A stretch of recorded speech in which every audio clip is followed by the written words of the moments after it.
اعوذ باللہ من الشیطان الرجیم بسم اللہ الرحمن الرحیم۔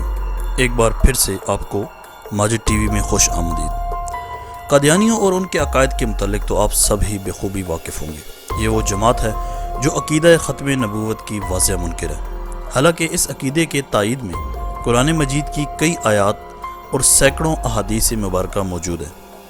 لیکن آج ہم قادیانی عقیدے یا ان کے مذہب پر بات نہیں کریں گے، بلکہ آج ہمارا موضوع گفتگو پاکستان کا وہ شہر ہے جو ساری دنیا میں موجود قادیانیوں کا سب سے بڑا مرکز ہے۔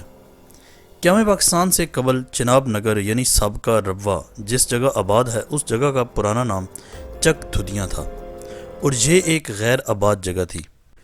تقسیم ہند کے وقت اکثر قادیانی اپنے دوسرے خلیفہ کی قیادت میں گھبرا کر اور ڈر سے پاکستان میں آ گئے، جہاں انہوں نے موجودہ ربوہ یعنی چناب نگر کے مقام پر خیموں کی ایک بستی بسائی، جسے یہ قادیان دارالایمان کہتے ہیں۔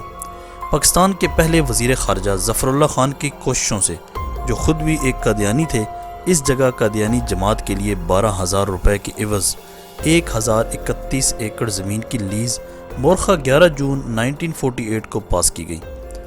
اس وقت اس جگہ کا نام ربوہ رکھا گیا۔ ربوہ ایک عربی لفظ ہے جس کے لفظی معنی اونچی جگہ کے ہیں۔ یہاں باقاعدہ قادیانی آبادکاری کا افتتاح 1948 کو ہوا اور پھر ہر کونے خدرے سے قادیانیوں کو لا کر یہاں آباد کیا گیا، اور کسی بھی مسلمان کے لیے یہاں زمین حاصل کر کے گھر بنانا ممنوع قرار دے دیا گیا۔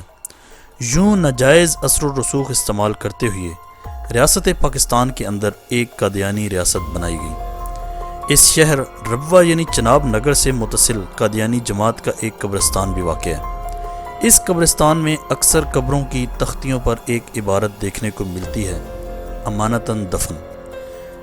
قادیانیوں کا ماننا ہے کہ تقسیم ہند فرضی ہے اور جلد یہ دونوں ملک یعنی انڈیا اور پاکستان ایک ہو جائیں گے۔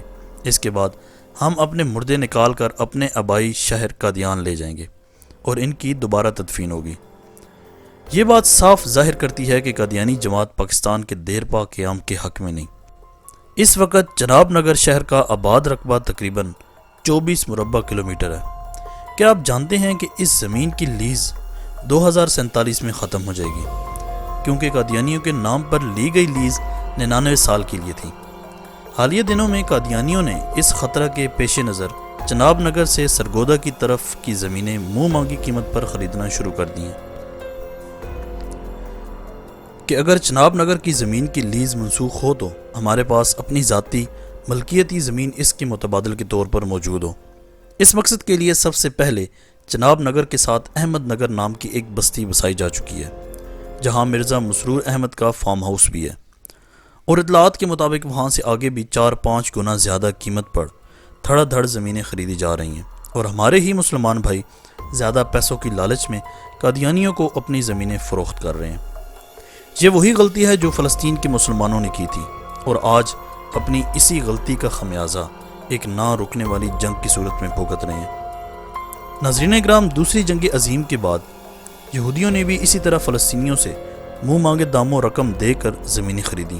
اس وقت فلسطینی بھی یہی سوچتے تھے کہ یہ چند یہودی یہاں آباد ہو کر کیا کر لیں گے، لیکن اب وہاں اسرائیل قائم ہو چکا ہے، جو کئی بڑی بڑی مسلمان سلطنتوں کے درمیان واقع ہونے کے باوجود بھی دن رات مسلمانوں کا قتل عام کر رہا ہے۔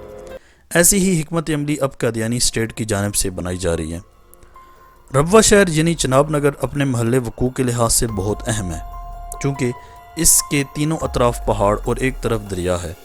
چناب نگر میں ایسے بڑے بڑے گراؤنڈ بنائے گئے ہیں جن کی زمینیں گہرے کنکریٹ سے تعمیر شدہ ہیں اور ان کے اوپر مٹی ڈال دی گئی ہے تاکہ بوقت ضرورت ان کو لینڈنگ کے لیے استعمال کیا جا سکے۔ مغربی ممالک خصوصاً اسرائیل اور امریکہ سے قادیانیوں کو ملنے والی امداد کسی سے ڈھکی چھپی نہیں۔ چند عرصہ قبل اسلام آباد سے شائع ہونے والے ویکلی کارپوریٹ ایمبیسڈر نے ایک انکشاف کیا تھا کہ اسرائیلی فوج میں 300 قادیانی خواتین سمیت 600 قادیانی خدمات سر انجام دے رہے ہیں، اور ان تمام کا تعلق پاکستان کے اسی شہر ربوہ سے ہے۔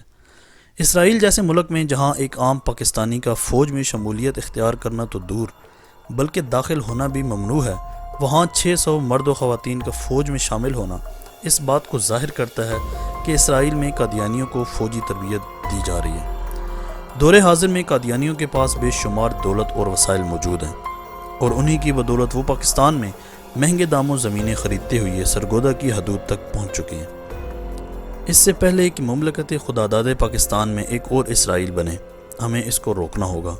لوگوں کو بتانا ہوگا کہ تھوڑے سے دنیاوی فائدے کے لیے اپنی آخرت اور قومی تشخص کا سودا ہرگز نہ کریں، ورنہ شاید چند سالوں یا چند دہائیوں کے بعد اس عمل کے نتائج ملک و مذہب کے لیے انتہائی مہلک ثابت ہوں۔